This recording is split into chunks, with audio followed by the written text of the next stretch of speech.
Welcome everyone to another episode of Get Good on the Thursdays with myself, Hey Cicero, everyone. and Toku. So, as you may have seen from the notifications, or may not have seen, today we're going to be talking about Ahsha. And the reason we decided to do Ahsha today is because, for the English players, the Zoo Booster is coming out in a few weeks. Specifically, 8 days, 9 days, I think? Yes. Maybe, yeah, 9 days. So, in the run-up to that, we're going to be looking at some of the new decks coming out of the Zoo Booster. And I thought we'd do Ahsha first, mainly because she's the popular one, I think. Yeah. I think when people think of Zoo, they think of Ahsha, the flower waifu. Yep.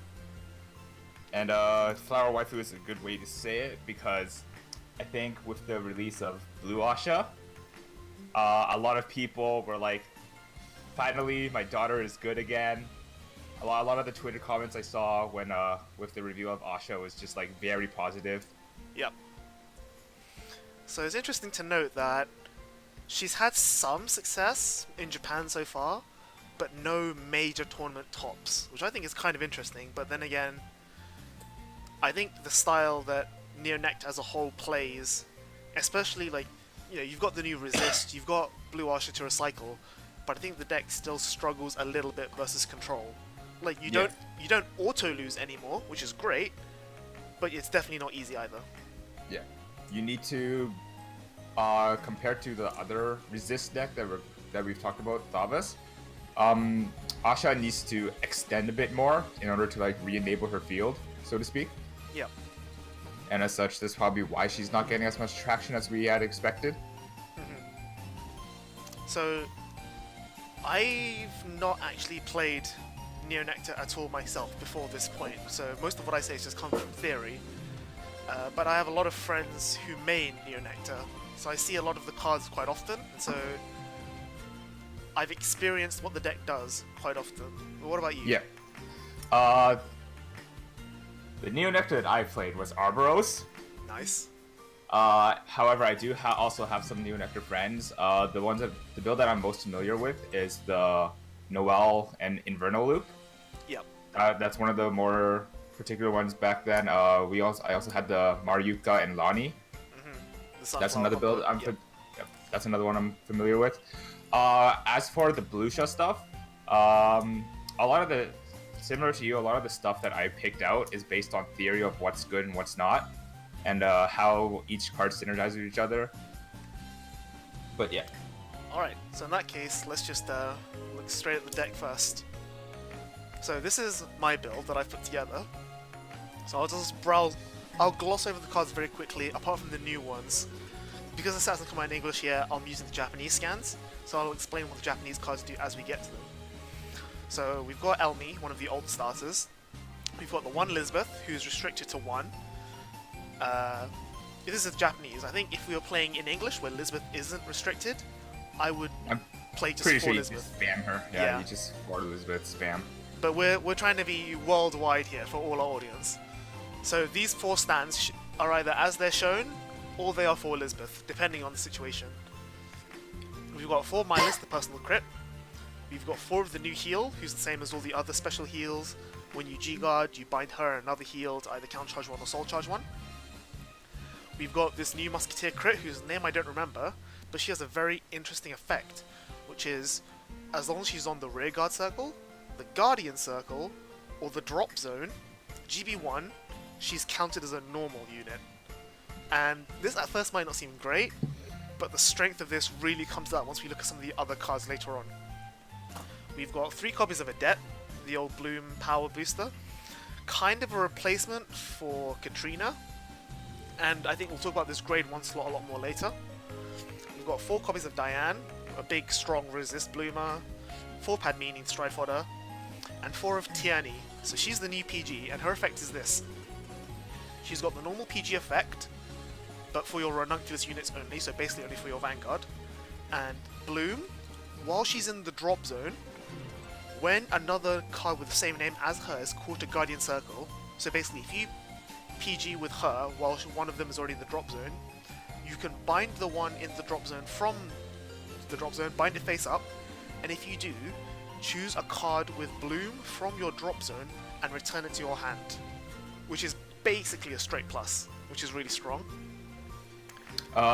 There's also the instance where if you have 2 in your drop zone, You can, and when you use the third one, you can actually bounce the second one in the drop zone back to hand, Yep. which leads to like some insane, just insane amounts of like value where you can just like keep looping PGs. Yep. Well, not loop, but like just have them in hand for when you need them. Yeah, you get much more value out of them than you normally would. So we've then got 4 copies of Thuria, who's a cloner, a really strong effect. 4 copies of Kella. So she's the retrain from one of the older cards, like way back in set 3 or something. So her new effect is that she gains 1k and resist if you have a Ranunculus Vanguard. And then GB1, Bloom, once per turn. When another card with her name is called, she gets 10k and boost. We've got 3 copies of Sharl from Decapo, BT12. 4 copies of the signature Blucher. So her effect is, at the start of your ride phase, choose one of your...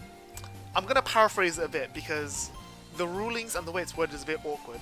So the paraphrasing is, at the beginning of your ride phase, you may choose up to one of your cards on a circle other than Vanguard Circle, and then choose up to 1 card from your drop zone, I think normal unit from your drop zone, and put them on the bottom of your deck. Oh, for the drop zone, you can choose any card. Is any card, okay. You can start putting triggers back into your deck. Alright, so it's any card from drop zone, up to 1 card from drop zone, and up to 1 card from a circle other than Vanguard Circle. Put them on the bottom of your deck. If you put 2 cards, draw a card, then call something from your hand to rearguard circle. So it basically recycles your field and drop zone for a mini Thavas-like effect, or a mini Blue Valios effect. Her other skill is, when your G unit strides, you can counterblast 1. If you do, you can search your deck for up to 1 normal unit with Bloom, and call it to rearguard circle. Then, after calling that unit, if you have 2 or more units with the same name, countercharge 1, soul charge 1. So really strong, like, not reliant. So then we've got 3 copies of Searing Ahsha.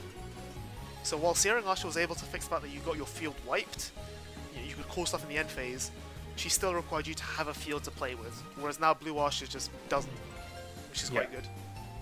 Blue Ahsha is one of those cards where I'll say like she's well tuned to the meta, but at the same time I have to say she's a bit overspec'd. Yep. So basically, the meta right now is very control heavy, as like we keep preaching on. Link Joker is very popular, and her first ride and her ride phase skill actually helps deal with the Link Joker matchup with choosing any circle and actually not choosing a unit. You can tuck your locked cards away and replace them with a normal unit. Yep. And then basically, the stride skill is just basically saying, on stride, basically search your deck for whatever normal unit you called from her ride phase skill. And so basically, your stride skill says, superior call 1, soul charge 1. Yeah, basically. Without cost, which is really strong. So for the G-Zone, I'm playing 2 copies of Lieta, 3 copies of Dream Spinning Ahsha, 1 Glorious Bloom Ahsha, 1 Zoa. So for those of you who haven't kept up with what Zoa does is, when Zoa's called, you can counterblast 2. If you do, choose a card from your hand, call it to rearguard circle, and it gains the following. First, its power becomes maxed out, which is 99,199. Secondly, when it deals damage to your opponent's Vanguard, you win the game. And thirdly, it cannot be chosen and is unaffected by card effects, which means that you can't restand them, but it's a nice, random, desperate push button just to have. I actually argue that Zoa is actually less desperate in Neo-Nectars than it is in the other clans, because with how big the columns you get from Neo-Nectars are, you're constantly trying to pull PGs out. Yeah. And once you've pulled out other PGs, Zoa is the guaranteed kill. Yeah, that makes sense. Then we've got 3 copies of the new GR, Vehelmina. So I've been playing her a little bit, and I already feel like she's busted. So her effect, for people who don't know it, is when she attacks, counterblast 1, flip any G unit in your G-Zone face up. So when she attacks, you can pay the cost. If you do, search your deck for up to 2 grade 2 or less cards with the same name, and call them to rearguard in separate rows. So you basically get an extra attack out, which is kind of nice. And then the main thing that I think makes her really shine is her GB4, which is just that all of your rear guards in the front row gain 5k and 1 crit. Adding on to this, like, Yep. yeah, Wilhelmina is just really strong. You can. What I've been doing myself is I've been going Kela Kela, Turia Turia, and then call the Turias as Kelas, so the 2 in the back get your boost. Yep. And then I'll attack with them boosted because they need the power, obviously. Or they don't, and I'm GB4, and the Turias have crits. And then on attack, you would just call like your 2 other Kelas from the deck. Yep. And then you just get like really strong power. Just Kayla is such a good card. And we've got 1 copy of the GB8, Linda's Premier, really good. 2 copies of the new Antero G Guard. 1 copy of Costarina, the flipping G Guard. 1 copy of Rain Breath, and 1 copy of Dismal. So let's just look at the grade 2 lineup real quick, because I think that's always been a point of consistency for Neonectar over the years. Like, ever since Thuria got introduced in GBT 7, or was it 8? It was quite recent, but like I think ever since she's come out, she's been a staple of Neonectar since pretty much always. And that's because the ability to just copy names, which then triggers your bloom more easily, is incredible. She also has a really nice secondary skill, which is that at the start of your main phase, you can choose another Thuria from your drop zone, put it on top of your deck. Well, actually, not Thuria. Like, if Thuria's copied something, you can even choose another copy of that. Yeah. So the cost That's is... actually an effect that a lot of people don't know. Yeah. Is that her name change isn't until the end of turn, it's actually permanent as long as she's on rearguard. Yep. So if you have, like, let's say, I'll go back to the Kera Turia example. If you've cloned her as Kera and then you have a Kera in your drop zone that you need to get back in your deck to superior call out with like Velharmina, Yep. you can tuck the Kera, bounce the Turia back, and then on swing call the Kera out. It's just Turia just adds so much consistency to the deck that like I don't think any deck wants to see her at under 4. Yeah, no, for sure. Like, obviously we don't play it anymore, but even the old G Guard that checked to see it gave 10k if you had 2 or more units with the same name. Like, Thuria would work in those situations as well, which is really solid. So Thuria's good. And I think you mentioned earlier that you have experience with the Noelle loop. So Noelle was a card I really liked when she first came out because it let the deck fix the issues it had with field formation. Because up until now, I believe that the deck was actually very similar to Messiah in that you actually had to plan very carefully about how your columns came together. Like, if you put something in the wrong place, then you would potentially waste that altogether. When you compare to, say, Nova Grappler or Thavas, it's just like, okay, this goes here, that goes wherever, this goes wherever, swing. Yes. So, Noelle was really good for that reason, but now we've cut it, and in a way, I think it's because this deck now has more control over where things get called, so you don't actually have to put as much thought into positioning as you do. Which means that you can now focus your efforts into grade 2s that actually kill people. So well, to say Noelle doesn't kill people is also a bit of a stress. Yeah, she gets really big as well. Yeah, like. But in my eyes, the card that I see that got replaced with Noelle is Charuru. Yep. I actually really like Charuru a lot. Reason being that she can essentially she's basically a +1 on attack if you hit grade 3 first, right? Yes.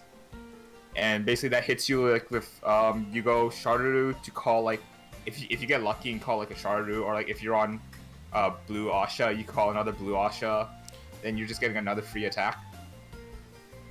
Because that first effect is not GB restricted. I think that's really strong. Yep. I think that helps you push them to 3 faster.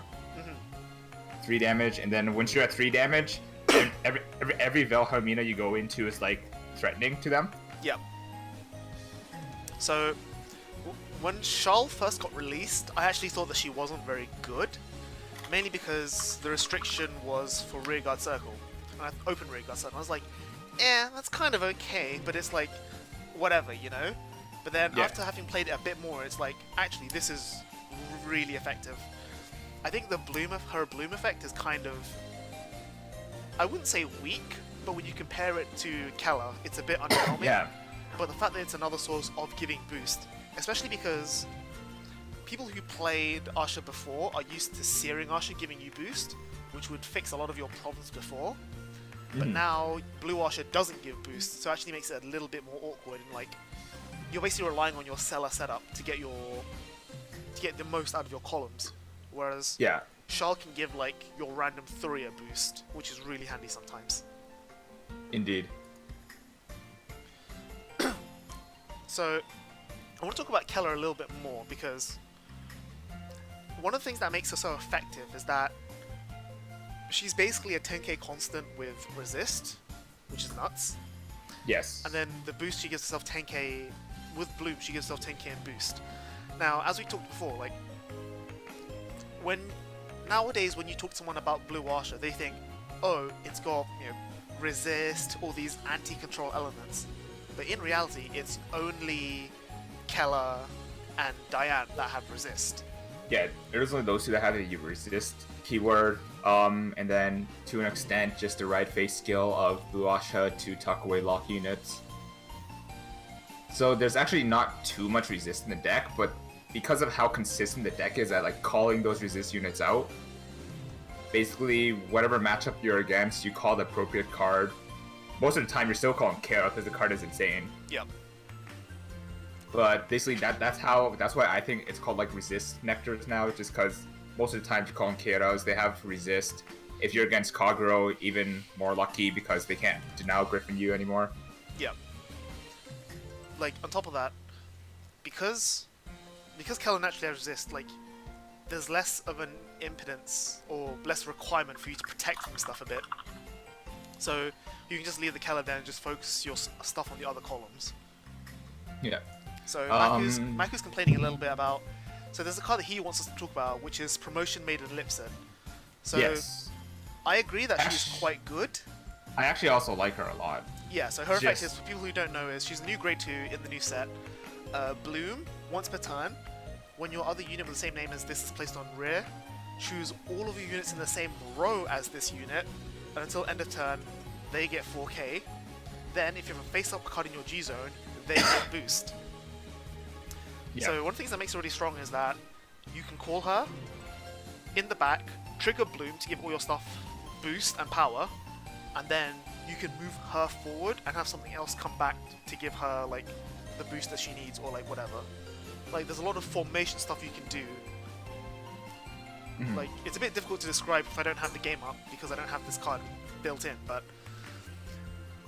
I wish I could. I really wish I could show this because this is a really cool thing that I did do in testing using the other, like using Shal and Keller that she does very well, but it's kind of hard to describe. But actually, let me try and go into the game and show you what I mean. So let's just pull out some cards. So let's say these things on the back here. Let me just hide this. Okay. So these two Maiden of Daybreaks here are whatever the hell you want. And then this Lisbeth, let's say it's Seller, for example. Like something else that gains boost. So you call... so you have your Lipset here, which is fine. So then what you can do is you swap these around. Put a Lipset here, which triggers the Bloom on this Lipset to give these two boost. Then you can swap these again. And if you call another seller, your entire back row will have boost, and everything will have 4k, because, well, seller will have 10, but everything here has boost, and then you've just got pure flexibility on all your columns, which is, I think, really, really valuable. The reason I don't like Lipset is because she doesn't do anything other than give your other units boost and the 4k. Like, she's also once per turn, which can limit your plays a bit. Like, sure, Yeah. you argue that, oh, but Diane is also once per turn, and Seller is also once per turn, to which I say, yes, but they get 10k, which is huge. Yeah. I basically, that's the reasoning for like why I chose Chardu over Lipset as well. It's because Sela on her own can basically just like proc her own boosts and buffs. Sometimes I do wish that I had an extra like 1k even, so that like the double Kara columns goes from like 40k to 41k. Yep. which like as like some people actually don't know, but like 1K does make a difference in this Vanguard game where the game is played on intervals of 5Ks. So having an extra short burst of power from somewhere sometimes feels better than just going 40K, which is actually not that different from 36K. Yeah, I think that's So still the main weakness of the deck, actually, the fact that you struggle a little bit to make good columns, because Keller's 10k base all the time, and then Thuri and Charlotte 9k base all the time, so like just adding 4s and just over and over, it makes it very hard to make good numbers like 26 or 36 or 31.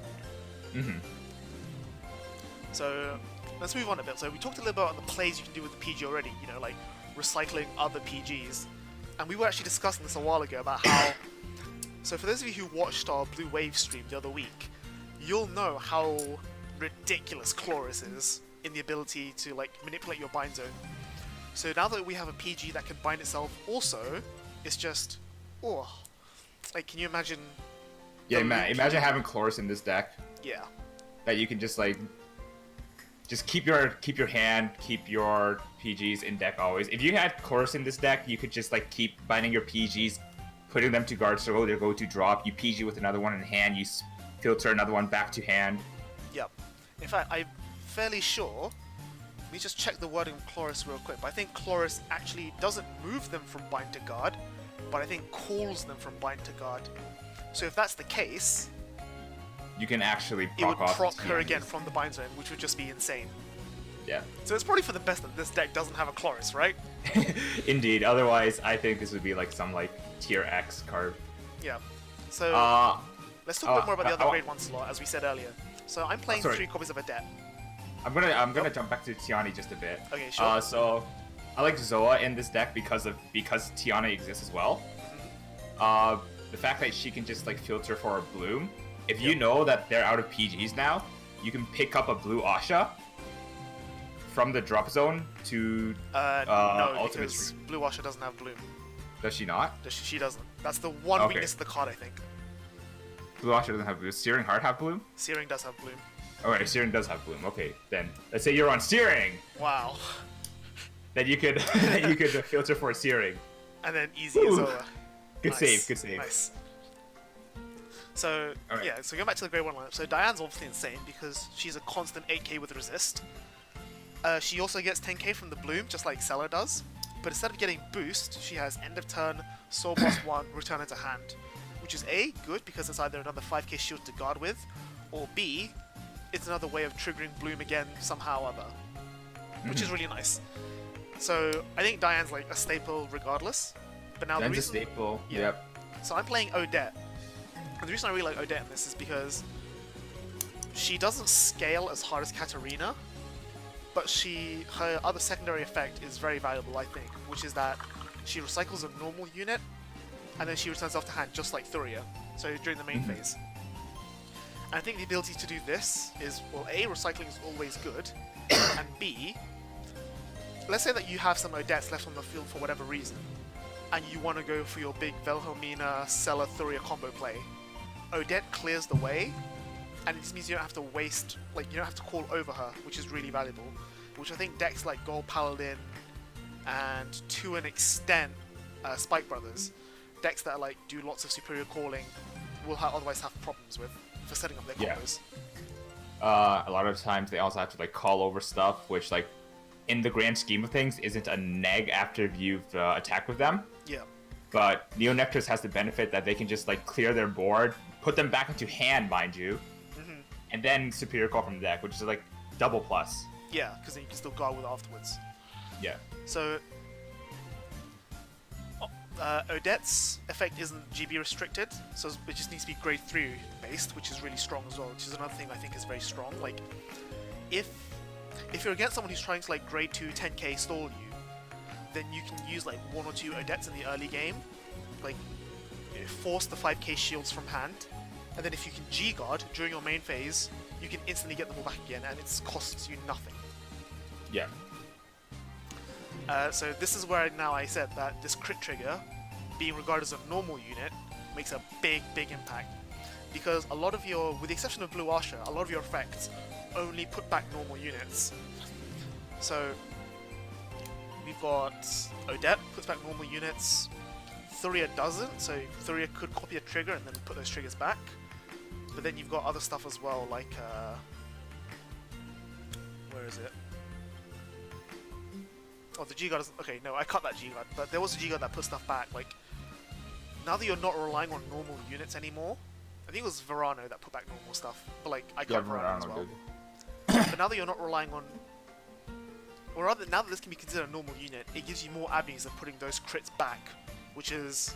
It just gives you more... Not impact, but it gives you a bit more threat, more pressure, as it were. Because now you've got what? Counting Maiden of Daybreak, that's 8 triggers that go back into the deck. So that's... The deck doesn't get any plus drives, but it's still really strong. Yeah.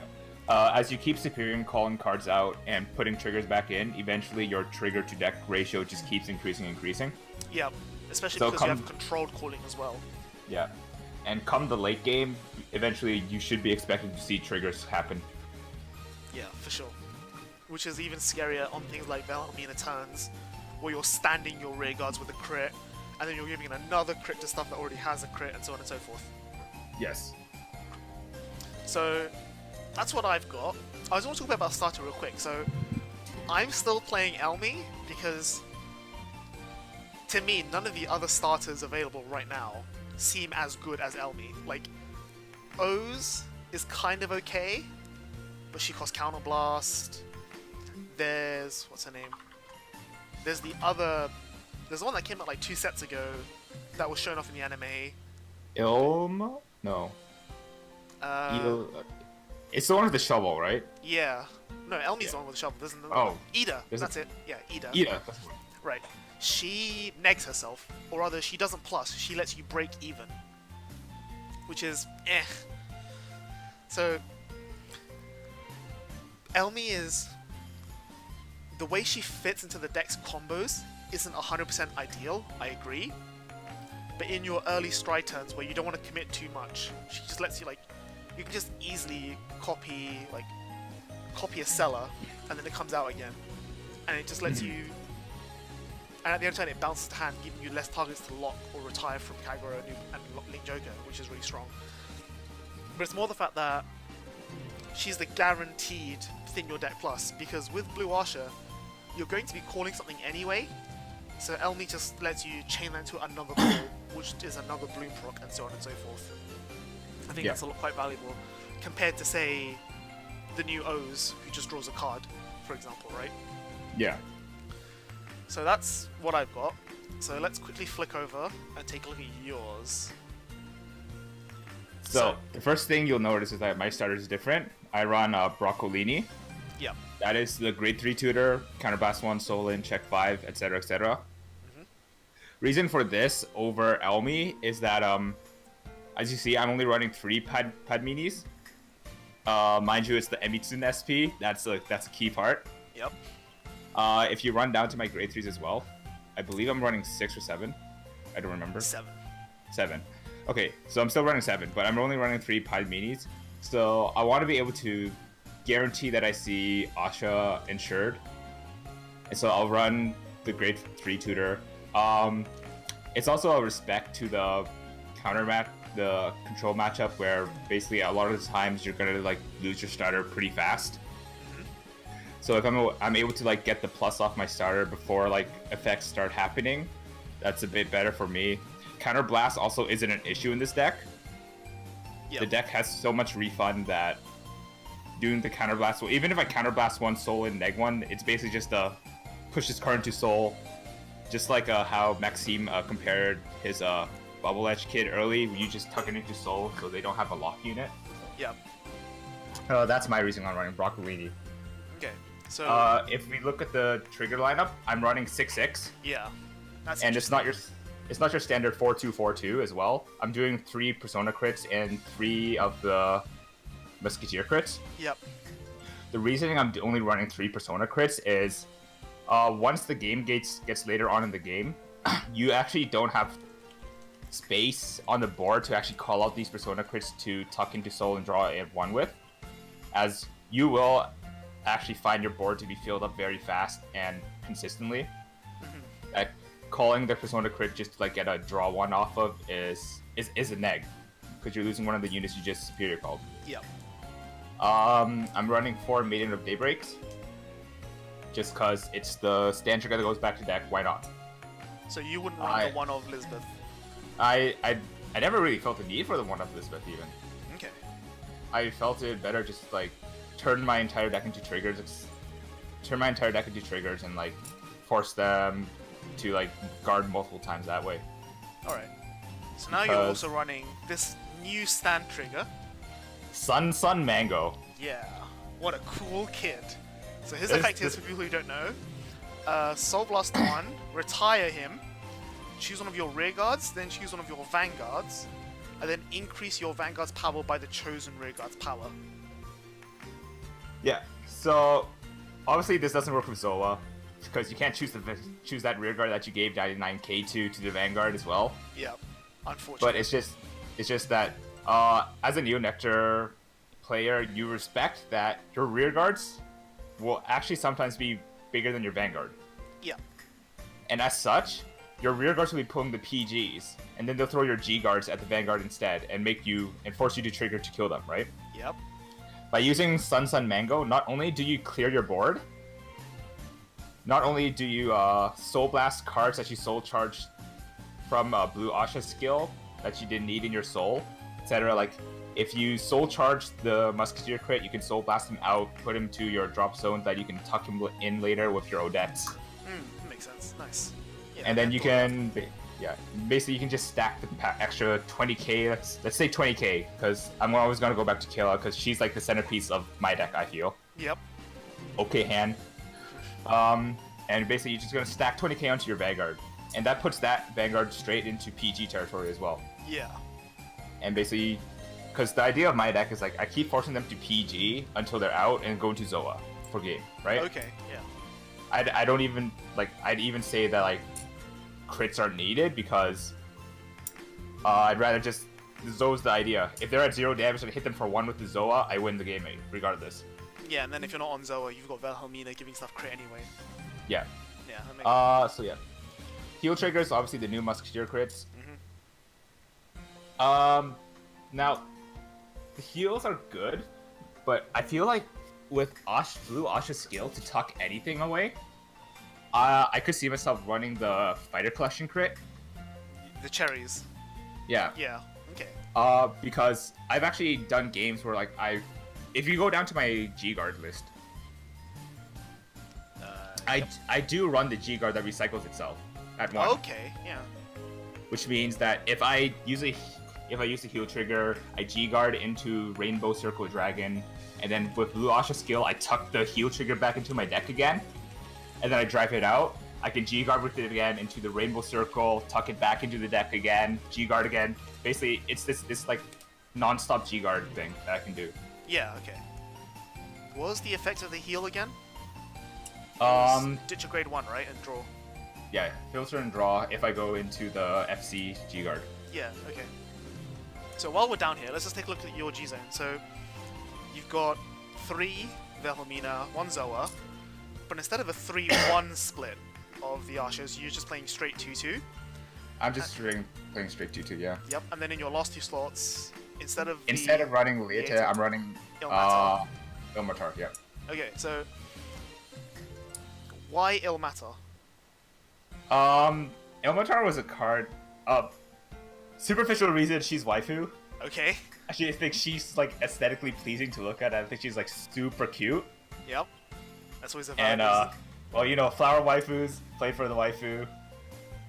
I also like that. I also like the G guard into Ilmatar play. Yeah. Because comboing with Blue Asha, you will get your 3 bloom units out for her crit. Yep. Which puts the crit pressure on her, but then you also have on-hit pressure for drawing on your rear guards instead. Yeah, okay. Usually what happened is, like, if I get first stride, it'll probably be like a Wilhelmina so I can set up my board. Yep. If I get second stride, it'll probably be an Ilmatar so I can threaten crit and on-hit pressure early. Right, because that's the reason that I'm running Leota in my build, which is that on the chance that you get the very first stride, you just go straight into Leota, like, call two things and just have basically a free field ready to swing with, without having to commit too much. I think that's very strong. Like, the one thing that I noticed as I was like playing the deck initially is that you've got a lot of soul charge from Blue Ahsha, and then Lieta put stuff into soul, but then you don't actually have very much soul blast in the deck either then afterwards. So I can see like that's why Sun Vanguard would be good, because without that, the only real source of soul blast in the deck is Antero at that point. Yeah, which we do play it too, and Antero's a great card. So I want to talk about some other options in the G-Zone here, because when I was building my G-Zone, I was quite conflicted, because I wanted to play one Inverno, because Inverno's just... at worst case scenario, she recycles, and at best case scenario, she gives you a huge plus. So why none that? I actually don't know why I didn't put Inferno in. I think she'd be better than the Dream Spinning. Glorious Bloom. Right, because like in my list, like I think Glorious Bloom's insane, but I think in my list, like I was originally trying to run. I was thinking about running the one Inverno over the third Dream Spinning. Yeah. But I wanted the Dream Spinning just to power up the Glorious Bloom. I think, thinking back on it now, I probably would replace my Glorious Bloom with an Inverno. And, because most of the time, you go Wilhelmina, flip a Dream Spinning, Wilhelmina, just flip a Dream Spinning. If the chance arises, I think I'd still rather go into Wilhelmina again rather than Glorious Bloom. Okay, right. So then, let's take some... What else have we got missing? Oh, so Selfina. So Selfina was one of, I think, the best G units for Neo Nectar in a long time. Like, she was basically the Titan of Neo Nectar. Blade Master Titan, that is. Yeah. So why would we cut him? Why would we cut her? Why would we cut him, right? Yeah. It's hard to say, really. I feel like the G-Zone contention units are actually like the Ahsha strides. Okay. I have Ilmatar in mind because it's waifu, because I actually like the G-Guard effect into the pressure. So I'd still keep her there regardless. But it's more so that like when you look at G decks now, all these like new post GPT-13 decks that have like a specific GR that you spam a lot of the decks are like defined by the GRs now. So when you look at Bloom, you look at Wilhelmina. Yep. As that's the GR that enables your deck. You basically turn on Bloom immediately when you attack with her. So it's more to say that like this one card like outvalues like all of the other strong strides we've had before. Right, but my logic is that Wilhelmina actually makes Selfina even stronger, because you can go first stride Wilhelmina, flip a Selfina, then second stride, save your Wilhelminas for later, second stride a Selfina, and it will immediately have that crit. Like, is that not good? Do you not think? Yeah, I think that's good, sure, but at that point, I'd rather just go into Wilhelmina again. Yeah, okay, sure. Because you would give all the units that you called plus 6k, I believe. If you go like Wilhelmina, flip Selfina, Selfina, flip Selfina, no, you'd be giving them all 4k plus. 4k, yeah. Which at is that the same point, as what Wilhelmina gets, except minus the crit. Yeah. So the crit is what's selling me on striding into spam striding Selfina. I mean, spam striding Wilhelmina over going into Selfina. Okay, so in that case, why are we both not playing 4 copies of Wilhelmina? Because we're bad players. It's more that it's space issue, I want to say. I mean, do we need a GB8? I think you might do, but would you consider cutting all of the Ashes and just playing 4 Wilhelmina, Zoa, Ilmatar, GB8, Sibriz maybe, and then Inverno? I think that would also be like a way to go at it, because the way like when we're making this list, we respect the Wilhelmina. Yep. So obviously we run minimum 3, but then like why are we asking ourselves why are we running 4? So I think we do like in the best list. I don't think there should be any. I don't think there will be any Ahsha's run. Because because which is a shame, because in my opinion, like I think Glorious Bloom is the best looking card ever. Yeah. So, you know, that's a point of sadness.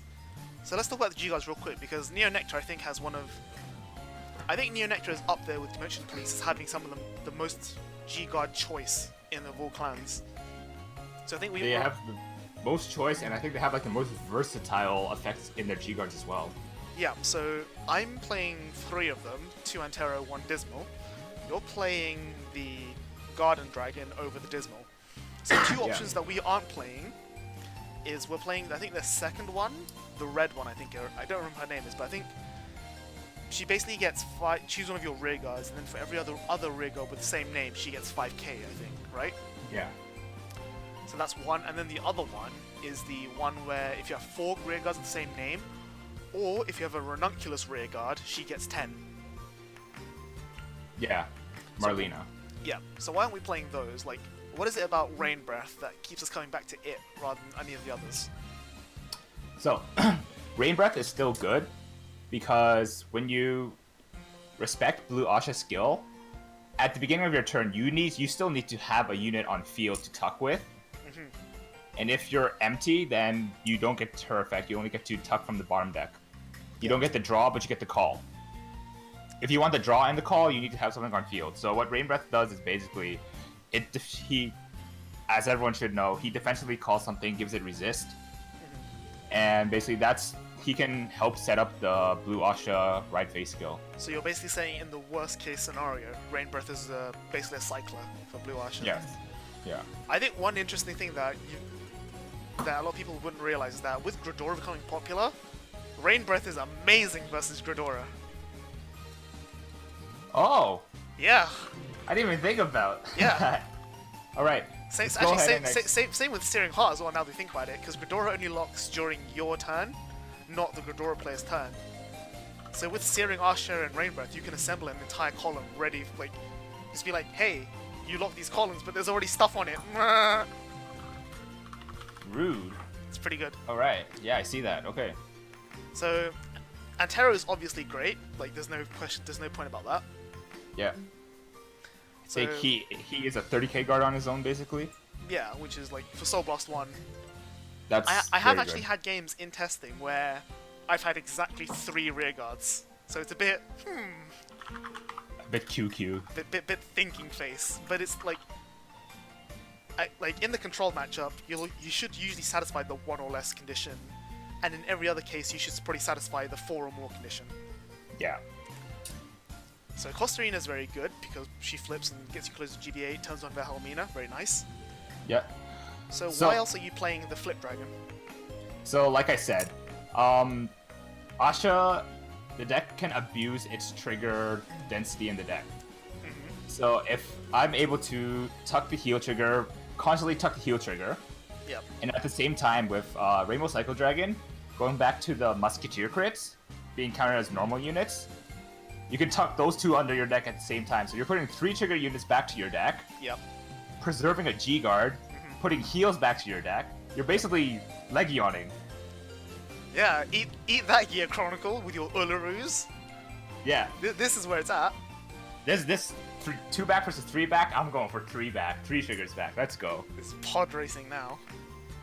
Alright, so any other like things you wanted to mention? Because obviously Different Fight mentioned in the chat, he brought up what we thought about the Sunflower Engine, and I basically just gave a short comment saying I think the Sunflower Engine is very, very strong. Like the pressure it generates and what it can do is like game ending. It's insane that like on first stride you go into the butt stride what's her name? Verano. Verano. You go into Verano, you call your Lonnies, you call your Maryukas, everything has like on hit, draw 6, soul charge 6. And like 50,000 power. Yeah. Just that one stride on its own basically can tempo swing the game so much into Neo Nectar's favor. Yep. But I think the reason why we're seeing lists like this now is because of the control meta. Yep. It's just that you have to respect the control meta. It's like, you put an analogy of this into chat, how the current meta right now is like a bunch of monkeys racing to the top of the tree. Yep. And then you have So you have that's a certain- throwback to the Discord, by the way. You should probably join Yeah. the Discord if you haven't already. And then you've got Vanquisher at the bottom of the tree in the pond as an alligator, ready to eat up anything that falls off that tree.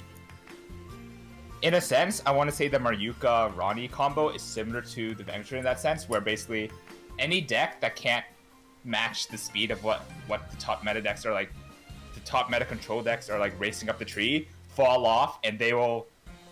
And I think those decks will like actually just like straight up lose to Maryuka Rani in conjunction with how consistent Blue Ahsha makes the deck now. Yeah. Yeah. So that's my 2 cents on the reason why we're not running Maryuka Rani. Yeah, no, I agree. Like, I think like the word I used to describe that engine, I think is just as apt as ever, which is that I think the Majoka Roni engine is just very brittle. Like, I think it's the very definition of a glass cannon. But it's still good. I just wouldn't consider it right now. So are there any other options you had, like building this deck? Like, any other cards you thought, ooh, I'd like to run this, but you didn't? I honestly tried really hard to like fit Noelle in. I wanted so badly to play her over Sharu, and I actually think I still do want to, because with my idea of going like G-Guard into Ilmatar, I can like do like, I can just like spam call Noelles, and there's like 4 of them on the field, all of them with like on swing from the back on hit draw 1, swing from the back on hit draw 1. And then couple with like my trigger lineup that's running heavy stands, I can just like restand those Noelles. I want to play those back in so badly, but I think Sharu gives you that early game pressure that's needed to like push them into 2 or 3 damage that puts Wilhelmina into critical range as well. Yep. And that's why I have to like put respect on the Sharu. Yeah, okay. So one option that I was looking at that I really, really wanted to play that I didn't get the chance to was there's a stand trigger from one of GBT 12. I can't remember his name, but it's a dude, and his skill is on the rearguard circle GB1 bloom when another card with his name is either called to rearguard circle or guardian circle. At the end of turn, he bounces himself to hand from rearguard circle. Ooh, that's spicy. Now, I'm sure I don't need to tell you the combos that can be done between him and the new Perfect Guard. Yeah. Yeah! But the issue is that A, he's only at the end of turn, and B, his skill only goes off from the rearguard circle. And I think in a deck like this, having a trigger that just doesn't put itself back into the deck, but instead needs to be called to do anything, is a big detriment. Which is a shame, because I'm seeing the defensive plays of the PG and Lupinus Knight right now, which is the name of the stand trigger, by the way. Yeah, okay. Lupinus. And I'm just like, ooh! It's quite fun. This is like Chloris 0.5. Almost, yeah. Because it's not better than Chloris, let's get real. No. But I think the fact that you can just like spam guards is really strong. Yeah, I think the only thing I'd want for this deck really is I'd be willing to cut Odette for a grade 1 Thuria clone. Does that exist? No, I'm saying like if one existed, I think Oh, that's okay, that's what would really make the deck pop. Yeah, grade 1 Thuria clone. I think even any kind of like name cloning. Yeah. Another one. Well, isn't there like Sweet Berry? What's her name? Maiden of Sweet Berry. The one that's just like on play, cost 0, clone a name, send her back to deck. Yeah, Maiden of Sweet Berry. Yeah. Is that what she does? I think so. Let's check it out real quick. Maiden of Sweet Berry, choose up to one of your units not named. Okay, yeah, so she replaces herself with someone unit. else. Okay. Yeah, okay. Not quite the same thing. Not quite the same thing. But you're wanting something that's like grade 1 7k, mind you. Yeah. Grade 1 7k, and that also has like the clone the name and has the effect to return a unit to bounce her back, right? That would be great, yeah. Yeah. Alright, so I think that's enough of that. Alright, Let's play. jump into the gameplay. Oh.